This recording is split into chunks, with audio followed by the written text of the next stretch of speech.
We got some good 49ers Brock Purdy news, and apparently John Lynch is hitting the phones trying to find a potential edge rusher and cornerback. And we're going to talk about all these things as the San Francisco 49ers get ready to face off against the Bengals tomorrow and are getting healthy and are reinforcements potentially on the way. Whoo, maybe. We're going to talk about it all, but you already know what to do. Drop an SDS in the chat, smash that like button, and let's get after it.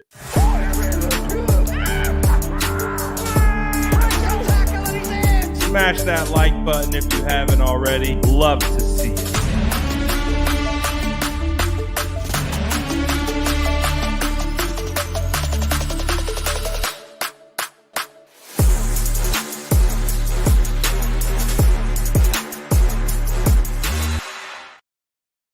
Happy Saturday, 49er faithful. We have a rare Saturday live. Typically, I do not do lives on Saturday because it's a rest, relax, kind of chill out kind of a day. But we had some really big news drop, and we have some potential reports that John Lynch is hitting the phones trying to make a move before the deadline. So I figured let's come on, let's talk about it, let's react to all the news. Shout out to all the SDS. Hope you guys are having a phenomenal Saturday. I'm happy. I'm good. I'm great, Peter. Obviously, we have been waiting to hear the news about Brock Purdy and kind of been waiting to see what was going to happen with him. And it is official. 49ers Brock Purdy has cleared the concussion protocol and he will start against the Bengals. Woo! I'm really excited about this. I've noticed that some people wanted to see Sam Darnold, and I'm actually kind of surprised by that. But I'm glad, nothing against Sam Darnold, but I am very happy that it is Brock Purdy going up against the Bengals. There's too much continuity between Brock Purdy and the 49ers starting offense to insert a guy that hasn't ran really with the starters all that much. It just, I wasn't prepared for it. I wasn't ready for it. Didn't really want to see Sam Darnold out there. Although I don't mind Sam Darnold, I did not want to see him out there. I wanted to see Brock. So I'm really happy that Brock is good to go. The fact that he was able to clear the concussion protocol and be ready to go is really huge for the San Francisco 49ers. And really, really happy that he is going to be out there facing off against the Bengals. So, man, really excited about that because I do believe Brock Purdy gives the 49ers the best chance to win. So that's what we want. We want to go out here, get this W against a very strong opponent in the Cincinnati Bengals, and we want to put our best foot forward and got to have Brock out there. Now, the only thing that we're waiting to see in regards to player availability is we need to see if Trent Williams will be out there. Obviously, if we can get Trent Williams out there, that would be the most ideal situation for the San Francisco 49ers because they do have a good, very good edge rusher in Trey Hendrickson. So want to get Trent out there, but that remains to be seen. He might be more of a game time decision. So we're going to have to wait on that one, but we at least get Brock Purdy news today. So I'm really, really liking that.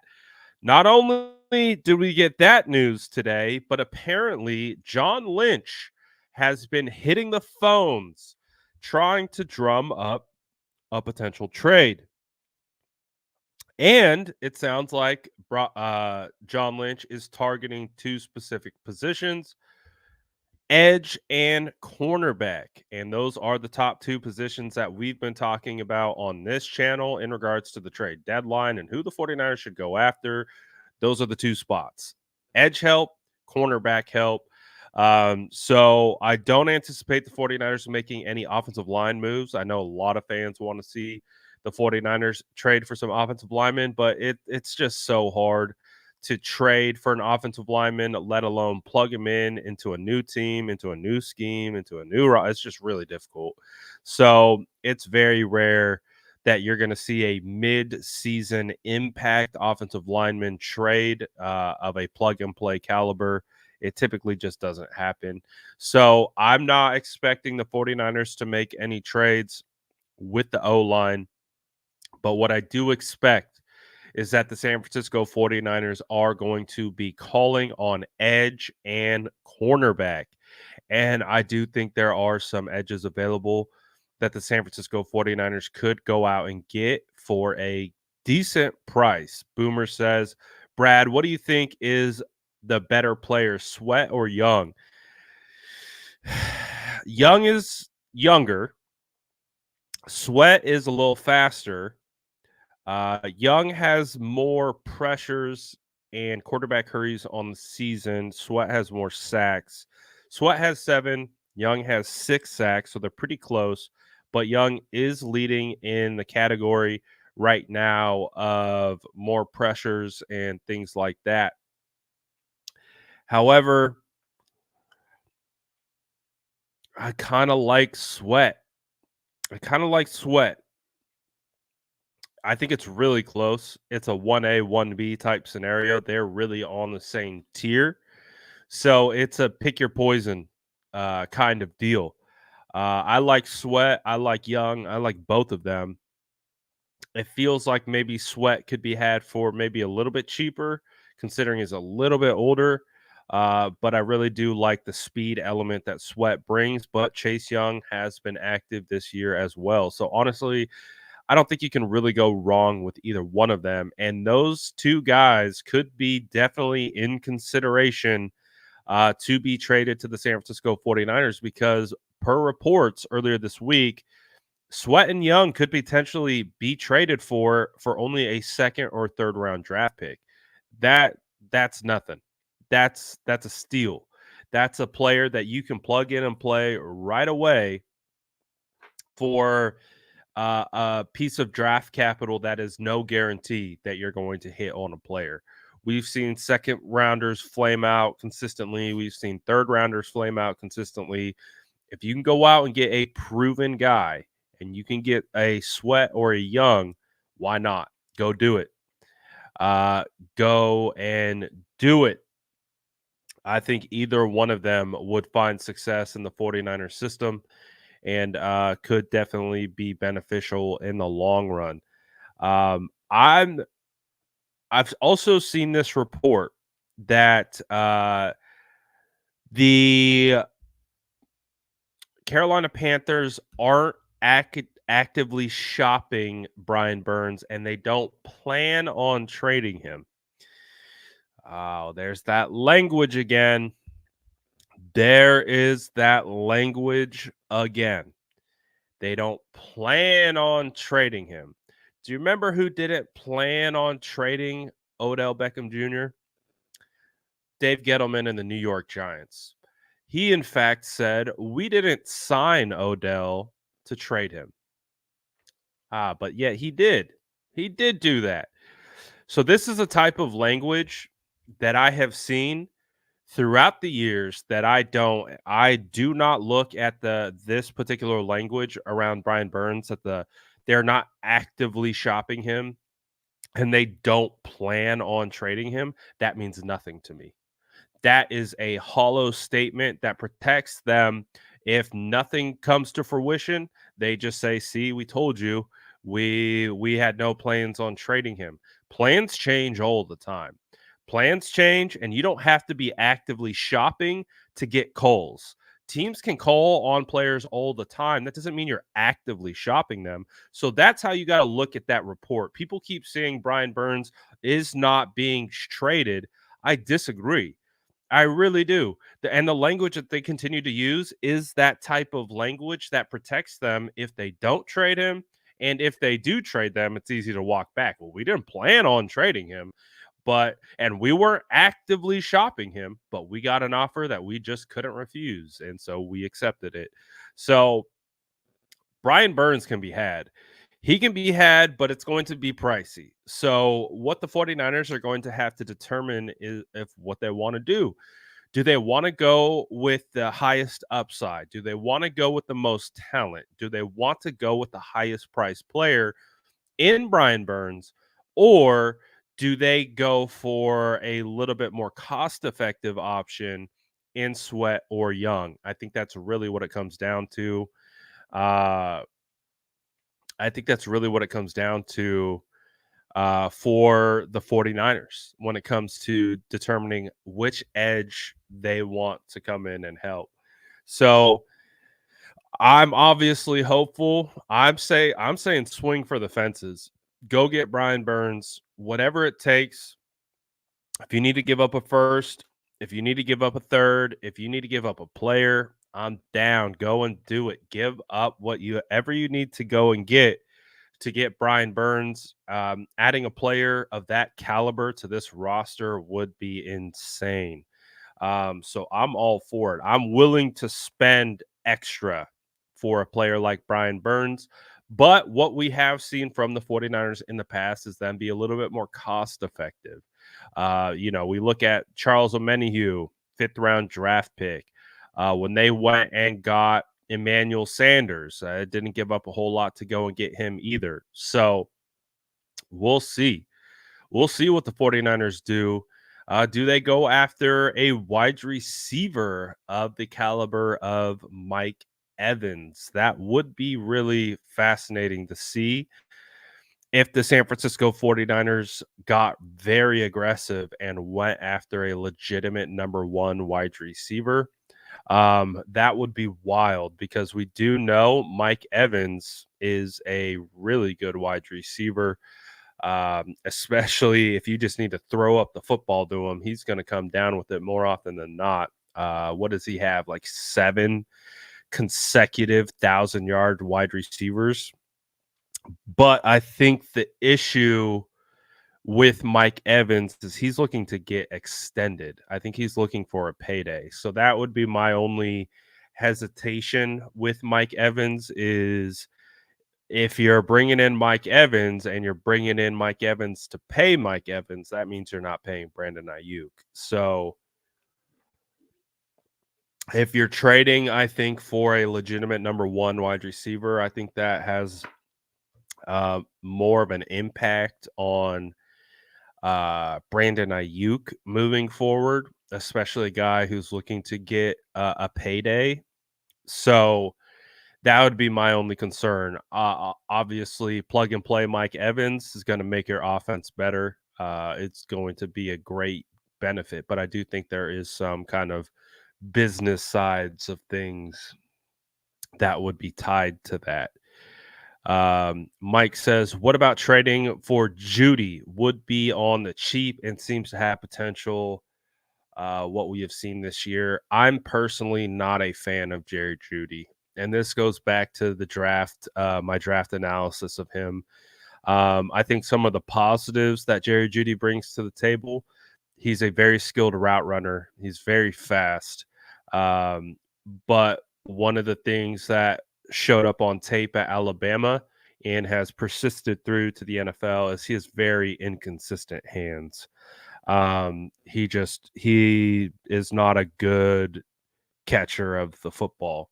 So, and he doesn't have that mentality that I think that fits the 49ers. So I'm out on Judy. I think the Broncos are trying to get like a first round pick for him in the offseason. At that price, absolutely, I can't do it. If you're talking about like a 5th rounder for Judy, I might be like, well, let's kick the tires on it and see. But for what the Broncos are likely looking for, I'm okay. I don't want Judy. I'm not a fan. Like I said, if we are going wide receiver route, I wouldn't mind a shiftier slot style wide receiver. So, if you could get someone like that to complement Debo and BA, and that wouldn't cost a lot, I wouldn't mind that. I would definitely be open to one of those types of guys. Um, Devontae Adams, that would be a splash move. He's very expensive. So you have to keep that in mind. He's going to take up a ton of cap space. So that's another one of those moves that you're making a move for one of the highest paid wide receivers in the NFL. There's going to be residual effects from a move like that. So that's just the other thing you got to keep in mind is you're going to give up a lot in trade compensation and you're going to have to pay him a lot. So we'll see. We'll see. I don't know if the 49ers necessarily deem wide receiver that much of a need at this current point, but we'll see. We'll see. I really think they need to focus on the defensive side first, and then you get the defense locked in, and you maybe find a bargain style type wide receiver. If the 49ers do trade for a wide receiver, that's kind of the route I see. I see more of a bargain style guy, maybe someone you could find with a fifth, sixth rounder that fits the scheme well and that could potentially ease in and be a contributor, but not necessarily like come right in and start over guys or anything like that. Just something that's a little bit different than Jawan Jennings, if that makes sense. Uh, just something a little different than Jawan. Jawan's a big slot. I want a shiftier, quicker, faster, shorter slot. Um, but I think the question is who are the 49ers potentially going to target at cornerback? Um, I think that's really the biggest question is because I don't know how comfortable right now the San Francisco 49ers feel with their cornerback position. I do think that Isaiah Oliver has been okay. He hasn't been great, but he hasn't been super super bad. He's kind of right there in the middle. So it would be interesting to see what the 49ers are ultimately looking for or who they could be looking for at that position. So I'm just looking at some names. I've brought up Kendall Fuller before, Washington Commanders cornerback. Benjamin St. Just potentially. Talked about Kenny Moore as a nickel cornerback that I would really like if he became available. He's a little bit older, but he's good at what he does.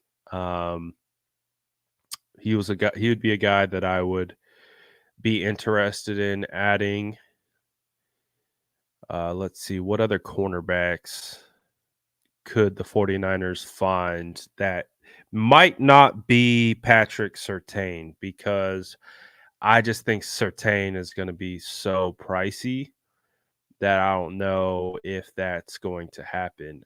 Uh, the kid D. Alford from Atlanta, like I don't think the Atlanta Falcons are trading him.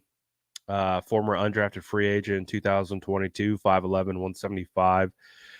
He's been really solid for the Atlanta Falcons. He's got a coverage grade of 82.2 on the year. Um, he's been pretty solid for them. I don't know if they trade him, especially at how much they're paying him.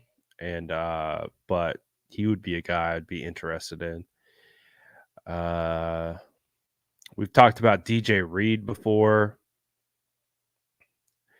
I wanted to sign DJ Reed, so I see you guys talking about Adoree Jackson.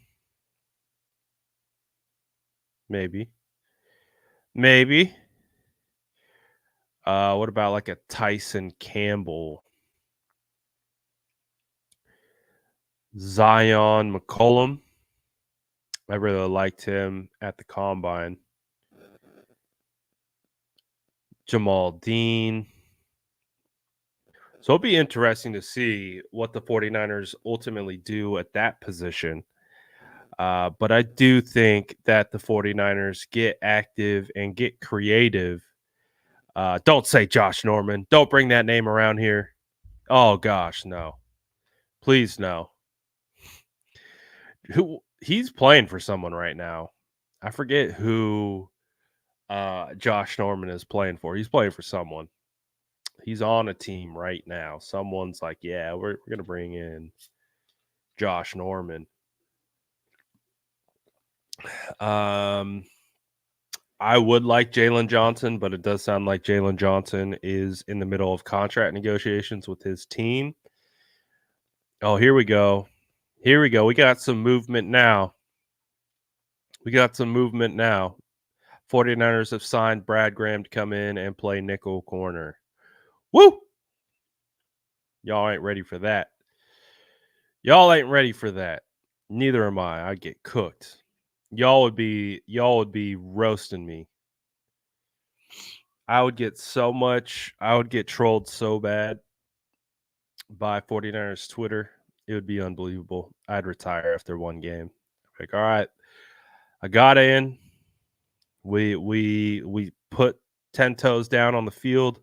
All right, I'm out of here now. I'm retiring.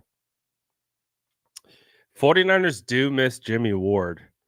They're missing Jimmy Ward right now. This is kind of what it feels like. So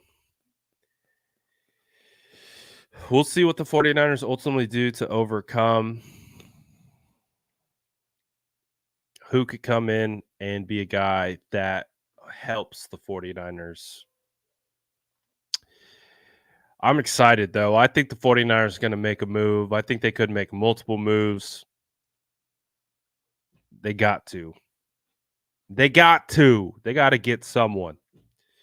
So I would imagine that we are going to get through the game tomorrow. Monday, I think, could be a very active day. So, as we've discussed, Tuesday is the trade deadline. I believe it's 1 p.m. Pacific Standard Time is the deadline on Halloween. So, I do think it is going to be an active Monday. I think all these teams are going to get through this weekend, and then Monday, Tuesday, we're going to see some moves. This feels like we've had some disappointing trade deadlines in the past, not the 49ers necessarily, but I think this is going to be an active one league-wide. So it's going to be very, very interesting to see. Yes, I will be at the game tomorrow. So looking forward to getting back to Levi's Stadium. So I'll be at the game tomorrow to watch Bengals, watch Brock Purdy back in action. Hopefully the 49ers snatch this dub before we head into the bye.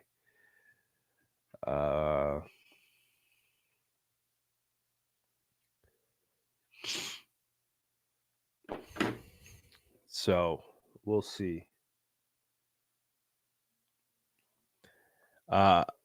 This just came down. Jordan Hicks, the linebacker that hit Brock Purdy in the head, did not receive a fine. So I'm sure you guys all saw the hit. Brock Purdy got hit in the head on the quarterback sneak by the Vikings linebacker. He did not get fined. So no fine on the hit to the head from for the linebacker that hit Brock Purdy and concussed him. So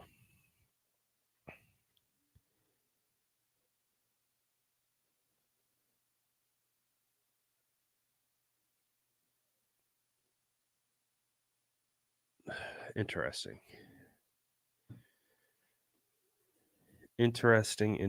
Interesting.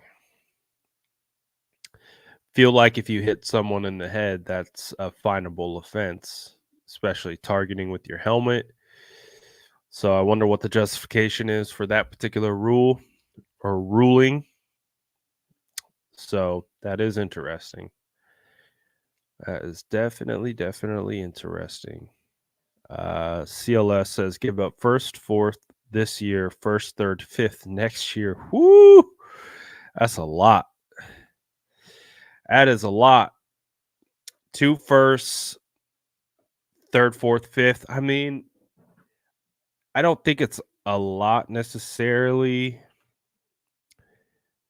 uh, for certain. I think that's pretty reasonable for certain. I just don't know if the 49ers move two first. I could see them moving their first. I don't know about two first. I would move two first for certain, though. He's one of the only guys that I would do that for. Uh, because you'd have to believe that those first round picks are going to be later first round draft picks. Uh, so I would consider that. But I don't know if I don't know. I don't know if the Broncos are smash and accept on that.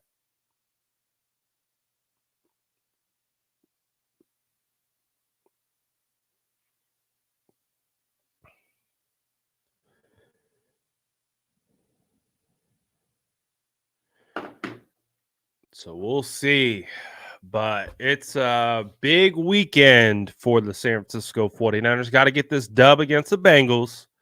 Got to come out, get the W. On top of getting the W, we got to make some moves. So I think you guys are probably in the same boat as I am. I would assume that you guys are all looking for John Lynch, Kyle Shanahan to get out of here and make some moves. I'm really assuming that you guys are wanting the 49ers to make some moves. I'm not sure I've really seen anyone say they don't want the 49ers to make any moves. I think we're all kind of in that same boat that we know that we have a good team, we know we have a good roster, but it does feel like we have some holes that need to be filled, and we want to go out here and we want to fill those holes and make this roster even better because we've seen other teams in the NFC, we've seen the Eagles, like we've seen these other guys how good they look. And, the Eagles just added Kevin Byard. They got better via trade. So I think it's a bit of an arms race, right? And I think the other aspect, too, that we've talked about throughout the weeks are we also have to keep some of these players potentially away from opponents, away from division opponents, away from conference opponents. Why, like if Brian Burns is going to get traded, he better not get traded to the Rams. He better not get traded to the Seattle Seahawks. He better not get traded to the Eagles. You know what I'm saying? So you better make a move sometimes just to yeah, you're obviously making your team better, but if you can also block one of your opponents from getting better, that's a double win. So I think they got to find a way. There's a will, there's a way. Get on the phone with Scott Fritterer. Go get Brian Burns. He's not playing today, or I don't think he's playing this weekend. I think he was held out of practice, which again to me is almost like an indication that he could be traded. Not getting him injured or anything like that. So I would not be shocked to see Brian Burns moved. I just hope he gets moved to the 49ers. That's really what I'm looking for. I really hope that's what it is. I think there's like a very high likelihood that Brian Burns is going to get traded. I just hope it's to the Niners, as you guys already know. But we'll see. We'll see what the 49ers do. We'll see. We'll see. We'll see. We got an eventful couple days heading our way. But it starts with the Bengals. Starts with beating a good team after the 49ers have kind of skid into this home game before they go on bye. And based on everything that we've heard from whether it's Kyle Shanahan, any of the other players, there is definitely a sense of urgency right now with the San Francisco 49ers getting this dub before the bye. I think the 49ers internally are really treating this as a must-win game. Like, they got to win this game. I don't think they want to go into this bye with bad vibes of an 0-3 skid that will absolutely have an impact on playoff seeding down the line. So I expect Levi's to be raucous. I expect the energy to be through the roof. It's been a first home game in about 3 weeks, and I do expect the 49ers to show up. I do. I really do. So I'm going to be disappointed if they don't, just like all of you would be as well. But I do think tomorrow we are going to see those missed opportunities go away, and the opportunities that are presented to them, they're going to take advantage and come away with the W. We need it. We need it. All of us need it. So big matchup tomorrow, for sure, for sure. So, you guys already know I'll be at the game. So I don't know. I'll probably start posting content from the stadium. What time? Probably around like 11:30, 12. So that's when I'll be at the game posting content. Let me double check.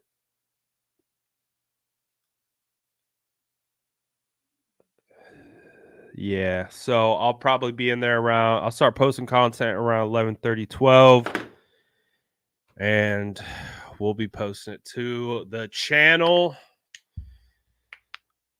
And hopefully we'll get the dub. And then right after that, boom, we're making moves. We're making trades heading into the bye. That's really what I'm hoping for. So we get the dub, we get some trades, energy through the roof. We allow some time for these new players to get acclimated. Really looking forward to it. So it starts at 4:25 Eastern. It starts at 1:25 Pacific Standard Time. So I'm obviously in the Bay at the game. So for us, it starts at 1:25. So that's when I'll be on Pacific Standard timing, and that's when we'll be getting in and doing our content.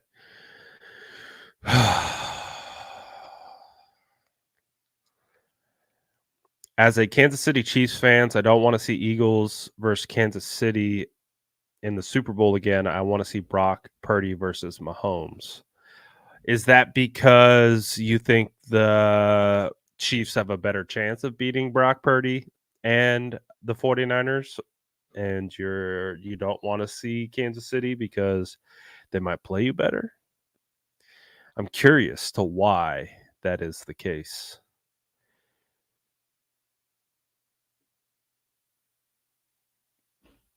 But anyways, we'll be doing content tomorrow. You know the vibe, so it'll be game day content. I'll be at the game.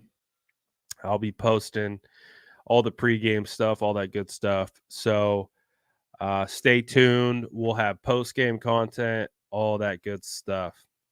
Am I nervous? A little bit. I think the 49ers are probably a little nervous too, because I think they understand the weight and magnitude of this game and how 0-3 heading into the bye is much different than 1-2, especially with their current record. Being 6-2 is a much different feel than 5-3. So I'm a little nervous just because of how they've played the last 2 weeks. I have a lot of faith in this team that they're good enough to get this win. But as we've said, the only team that's beating the 49ers is the 49ers. And so far over the last 2 weeks, that's exactly what we've seen. We've seen the 49ers beat themselves. And now they're going up against a really good team that is going to give them fits. So they don't have any opportunities to beat themselves. They don't have the luxury of making mistakes or missing opportunities. They have to take advantage of every little opportunity. And if they don't, that is a recipe for disaster. And we've seen how that is the reason why they've lost the last 2 weeks in a row. You gotta take advantage of your opportunities. If not, we've seen how quickly things can unravel. So gotta take advantage. But I will see you guys. Oh, right on cue. Bosby Man says, fun fact, no quarterback who has lost their first Super Bowl as a starter has ever returned to play in the last 30 years. The last one was Jim Kelly in 93, who lost 4 Super Bowls. That's interesting. That's an interesting stat. So no quarterback who's lost their first Super Bowl as a starter has ever returned to play in the last 30 years. That's crazy. That's a pretty crazy stat. So basically what you're saying is Jalen Hurts would have to break the mold to be able to go back. That's interesting. Interesting stat. So, all right. I'll see you guys tomorrow. Appreciate you guys tapping in. Great news with Brock Purdy and all that good stuff. We'll see if any trades are coming down the pipe later next week. Appreciate you guys as always. I'll see you all tomorrow. Peace.